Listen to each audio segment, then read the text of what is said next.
Rhonda was just named Teacher of the Year 2 weeks ago, so we have the privilege of being one of the first of her official stops as Teacher of the Year. Let's give her a huge hand as we congratulate her and welcome her to the stage.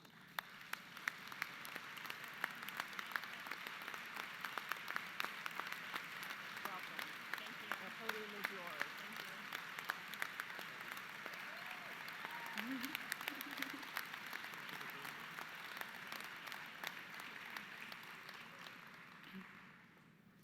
Thank you so much for that welcome, and thanks to MSEA for inviting me to speak this morning. I attended a workshop yesterday, and it was a really valuable experience. I'm looking forward to taking what I learned back to my colleagues and my students. This is my first official speaking engagement as Maryland Teacher of the Year, and I'm actually still just processing that role. So, but I've heard that it's a friendly crowd, and it certainly seems to be a friendly crowd. So, thank you.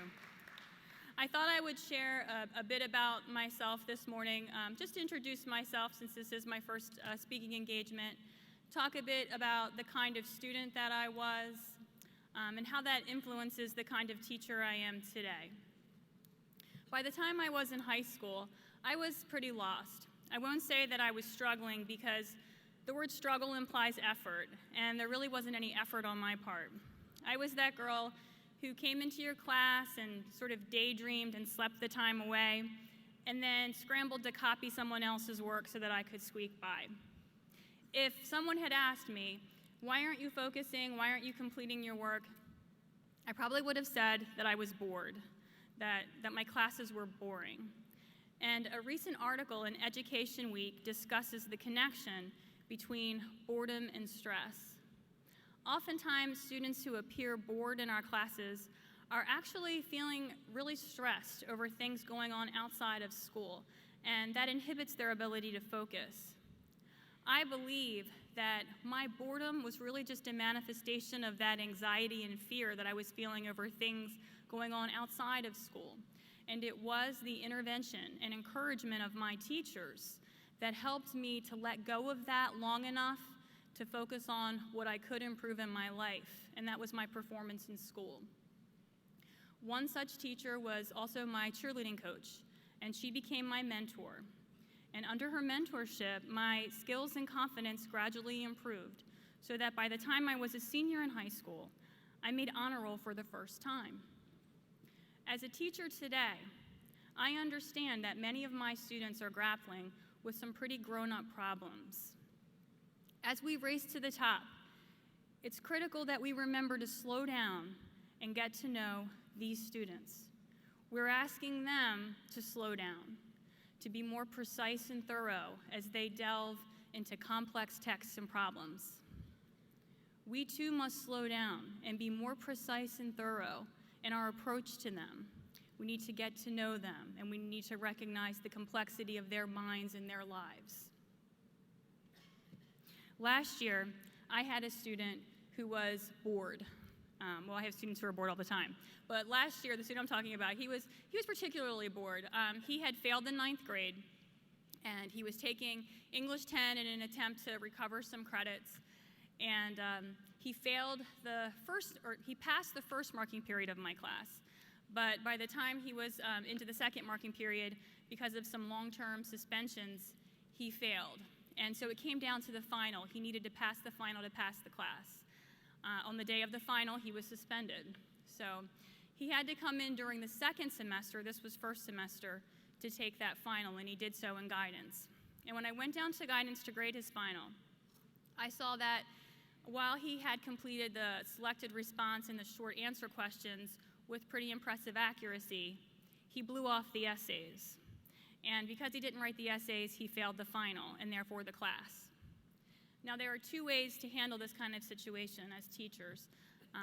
We can say, you know what, he had his chance. Fair's fair. He had the same shot as everyone else, and he failed.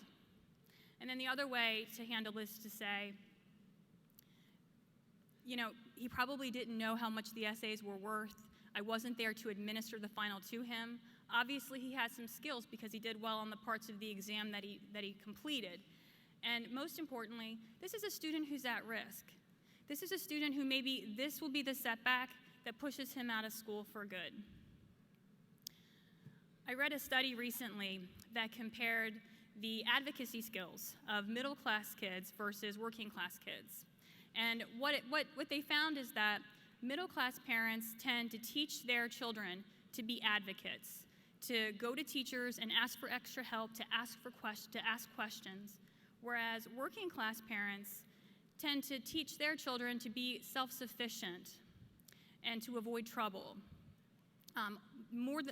These parents are more likely to have had negative experiences in school, and so they discourage their children from bothering teachers. These are the students we need to go out of our way for. We need to slow down and identify them and then reach out to them because they're not going to go out of their way for themselves.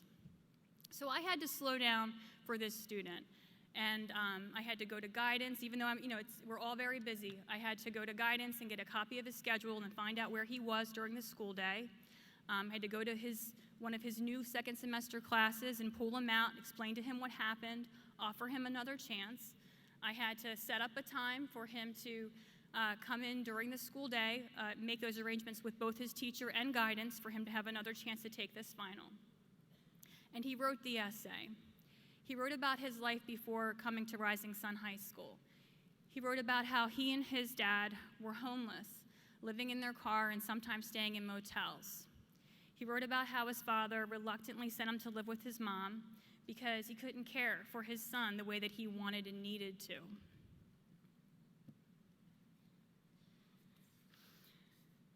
The Common Core standards emphasize the importance of informative and argumentative writing. And I understand and appreciate that shift. I think it's important, and I want to prepare my students for college and career writing. But as an English teacher, I also know that some of the most critical data I garner about my students comes from their narrative pieces, and that was the case with this student. He passed the final, and he passed the class, and I was really pleased to see his name on my class list for English 11 this year. This year, he's doing so well. His work habits have improved, his attendance has improved, and this marking period, for the first time in his life, he's going to make honor roll. Yeah.